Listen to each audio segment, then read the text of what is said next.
नमस्कार. श्री स्वामी समर्थ. हरभऱ्याला बघा कशी फुलं लागलेली सुंदर. आणि हरभरा असा भरलेला आहे. ज्यावेळेस मी हरभरा बेनत होते ना, त्यावेळेस मला खरंच खूप त्रास होत होता, दुःख होत होतं आणि अंग पण खाजत होतं. पण आता सुखमय दिवस आलेला आहे हरभऱ्याचा.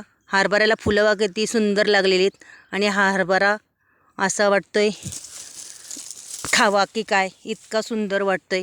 म्हणजे हरभऱ्याचे सुखमय दिवस आलेले आहेत. म्हणून दुःखात, संकटात आपल्याला एकट्यालाच राहावं लागतं आणि सुखात, आनंदात लांबचेही जवळ येतात.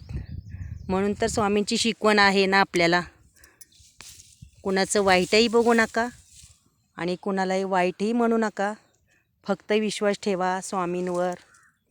आणि स्वामी म्हणतात ना मला सतत, भिवू नकोस, मी तुझ्या पाठीशी आहे. हाच तर माझा मोठा आधार आहे. स्वामींना मी चिमूटभर मागितलं ना की स्वामी मला ओंझळभर देतात. तसं हे हरभऱ्याचं आहे. तर इतका सुंदर हरभरा आलेला आहे बघा. हीच तर माझ्या स्वामींची किमया आहे.